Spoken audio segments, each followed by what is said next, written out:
Bonjour à tous et à toutes, je suis Nicolas, passionné d'immobilier et adepte de la location meublée saisonnière depuis de nombreuses années sur la commune de Limoges. Vous trouverez sur mon blog Locastus conseils et astuces concrets pour développer votre activité de loueur en toute simplicité. Aujourd'hui, je souhaite aborder avec vous la question des insectes qui peuvent proliférer consécutivement à l'exploitation de votre hébergement en location saisonnière. Alors, j'ose évoquer la question avec vous de façon sans tabou et directe. La présence d'insectes est forcément la corollaire parfois d'une activité de location de passage, qui est la location saisonnière, puisque vous pouvez voir proliférer dans votre appartement des petites bêtes de plusieurs types, de type cafard ou de type punaise de lit. Alors évidemment, c'est le plus gros des désordres d'avoir un commentaire dans lequel un de vos locataires souligne que votre appartement est infesté de punaises de lit ou de cafards. Surtout s'il a été victime, je pense aux punaises de lit, de piqûres pendant sa villégiature au sein de votre hébergement. Donc malgré des fois le fait est de faire le ménage entre chaque location, d'apporter un soin concret systématiquement, un entretien à fond de votre appartement, ben, vous pouvez avoir malheureusement des locataires de passage qui se transportent malgré eux des punaises de lit. Et vous pouvez également avoir une copro dans lesquelles sont présents des fois, sinon des punaises de lit, des cafards qui peuvent venir de chez les voisins. Alors ça peut venir de votre appartement, bien sûr. Il ne faut jamais exonérer, bien entendu, le propriétaire de ses, euh, de ses obligations. Mais c'est vrai que plus on a de locataires qui arrivent de différents endroits, on peut amener malgré soi dans ses valises ou transporter sur ses vêtements des fois des insectes qui sont nuisibles à votre location puisque après celle-ci prolifère dans la durée et à très brève échéance, vous pouvez vous rendre compte de leur présence et malheureusement sans vous en rendre compte immédiatement. Alors concrètement, comment ça se passe? Moi j'ai été puisque je parle toujours de choses, ou du moins j'essaie toujours de parler de choses vécues. J'ai eu l'anecdote à deux reprises où des locataires, alors qui n'est pas réservé ni par Airbnb ni par Booking, mais en direct, m'ont fait état à deux reprises, en deux logements différents, de la présence de punaises de lit. Alors c'est des fois tabou, peu en parlent. Sinon, les locataires laissent trace de la présence de tel ou tel insecte une fois que le logement a été quitté et bien entendu le locataire mécontent, car pas indemnisé, sinon le problème non traité. Alors autant le problème des cafards peut être réglé en cours de séjour, quand on parle de séjour de plusieurs semaines, voire plusieurs mois. Sinon, la problématique des punaises de lit est plus contraignante, puisqu'effectivement, à ce moment-là, vous êtes obligé de faire intervenir, de toute façon dans les deux cas, un professionnel pour désinsectiser euh, les lieux, il faudra peut-être un traitement plus important pour les punaises de lit. Il faut savoir que c'est une espèce de parasite qui a déjà vocation à se proliférer de façon très importante et donc du coup à investir les lieux surtout la nuit. C'est un insecte qui vit la nuit et du coup qui peut vous piquer si vous êtes le locataire de passage qui est victime d'un hébergement où foisonnent des punaises de lit. Sinon, être amené à le signaler à votre propriétaire qui devra mettre tout en œuvre entre les locations pour pouvoir mettre un terme à l'infestation dont il fait l'objet. Donc concrètement, ce qui se passe, c'est qu'il y a plusieurs devis à faire auprès de professionnels dans un délai très court, puisque effectivement, quand on fait de la location saisonnière, eh bien, la prudence et le bon sens commandent au propriétaire, une fois qu'il est amené à rencontrer cette difficulté, déjà d'une, à faire un geste commercial au locataire, sinon lui proposer une solution de relogement, avec ce risque que si un autre logement est proposé, le locataire, s'il n'est pas attentif, peut amener aussi, malgré lui, des punaises de lit de logement en logement. Donc ça suppose quand même que le locataire ait fait le nécessaire au niveau de l'entretien de ses affaires pour pouvoir essayer de limiter le risque de propagation de ces insectes d'un appartement à l'autre. Le deuxième, donc geste commercial, peut être une réduction commerciale sur le prix de la réservation pour quand même faire preuve d'empathie et puis surtout se mettre à la place du locataire qui a vécu un tel désagrément. Et enfin, la troisième chose à faire, et rapidement, sinon en même temps, eh bien, c'est de faire appel à une entreprise spécialisée qui est spécialisée dans la désinfestation, si j'ose dire, de ce genre de problématiques, notamment les cafards et plus largement, rapidement, les punaises de lit. Car très concrètement, il faut mettre en sommeil votre business. Vous ne pouvez pas accueillir de locataires de passage consciemment, sachant que ben, votre appartement est investi par ces petites bébêtes. Donc concrètement, moi, quand ça m'est arrivé, ben, j'ai proposé au locataire une solution de relogement. Bien sûr, il avait fait le nécessaire pour apporter ses affaires au pressing.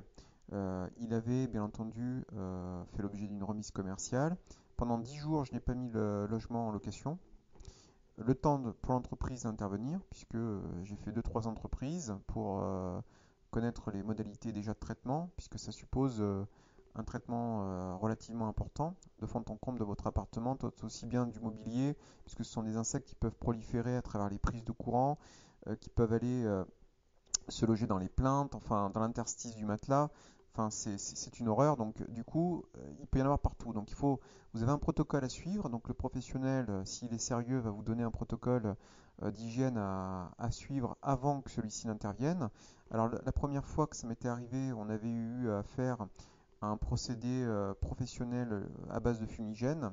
Donc là, du coup, l'appartement ne devait pas être occupé pendant 2 jours. Donc il y a eu 10 jours de délai d'intervention en attente, plus 2 jours de traitement curatif. Ensuite, l'appartement donc, a été remis en état, c'est-à-dire qu'il a été nettoyé de fond en comble. Le traitement a été efficace puisqu'après je n'ai plus eu à déplorer la présence de punaises de lit. Parce qu'il faut savoir que les professionnels ne garantissent pas nécessairement du résultat si le protocole qui est fourni en amont de leur intervention n'est pas forcément bien respecté. Et même quand il est bien respecté, eh bien c'est une espèce d'insecte qui est assez costaud et qui peut malgré tout survivre à un traitement choc fait par un professionnel. Alors du coup là, il m'en a coûté donc 300 euros pour l'intervention du professionnel, ce qui n'est pas forcément très cher, hein, puisqu'on est à peu près dans les prix du marché pour un 18 mètres carrés, donc il s'agissait vraiment d'un petit studio. Et globalement, ce que je souhaite évoquer avec vous, c'est la deuxième expérience. Donc là encore, d'un appartement qui a été mis en exploitation au bout de 3-4 mois. Hein. J'ai reçu mes premiers locataires de divers horizons et du coup, ben, j'ai fait l'objet encore de manifestations de punaises de lit.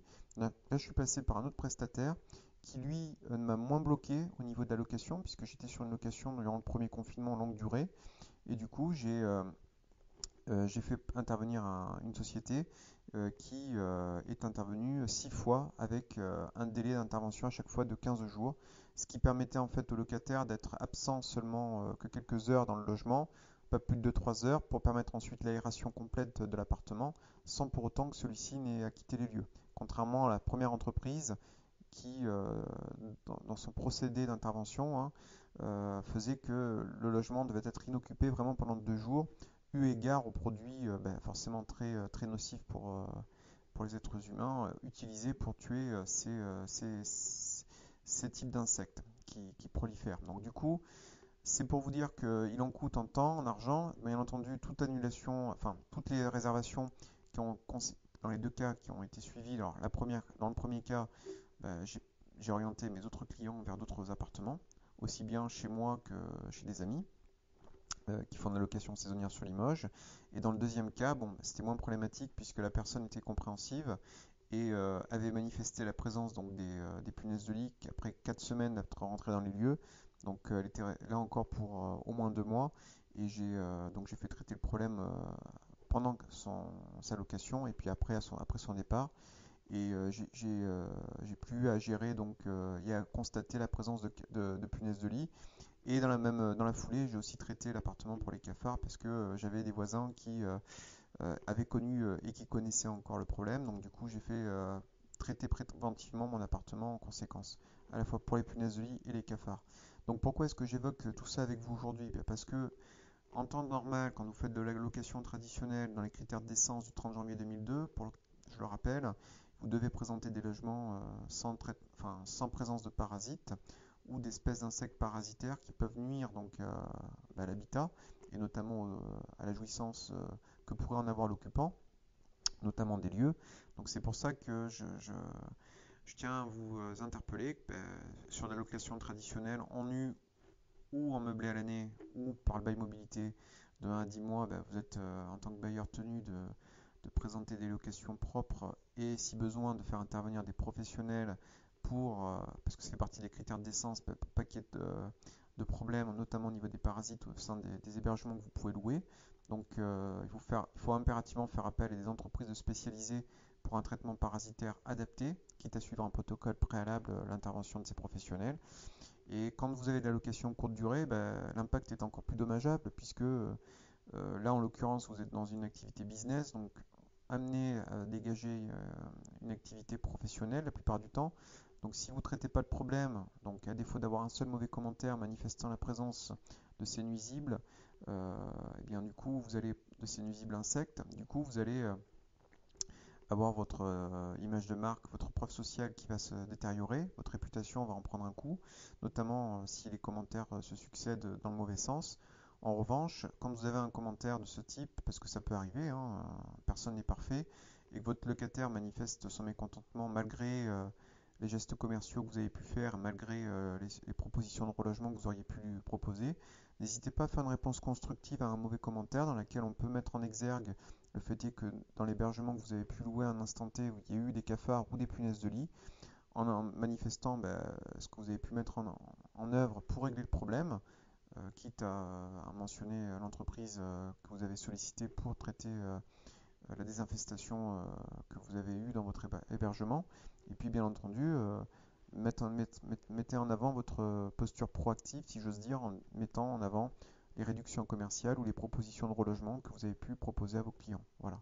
C'est autant d'éléments qui permettent de traiter avec sérieux les différents aléas que peuvent représenter la manifestation ou la prolifération de ce type d'insectes.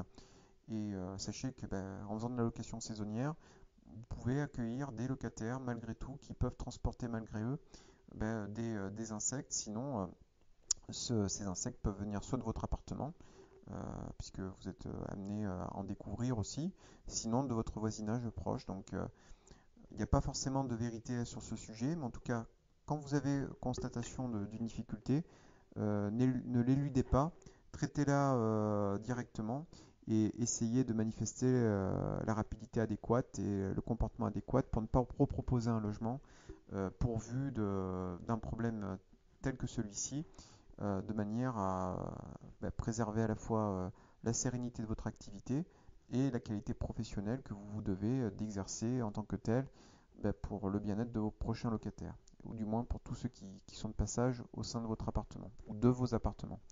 Voilà, donc j'espère que le contenu de ce podcast et cette vidéo vous aura permis d'y voir plus clair. N'hésitez pas à mettre en perspective vos différentes réflexions dans la rubrique commentaires. Dans la mesure du possible, j'essaierai dans le temps qui m'est imparti de répondre à tous et à toutes. Et bien entendu, n'hésitez pas à partager le contenu de ce podcast et cette vidéo s'il vous a plu avec vos amis afin de le faire vivre. Sinon avec les connaissances qui sont intéressées par la location à haut rendement qui est la location courte durée.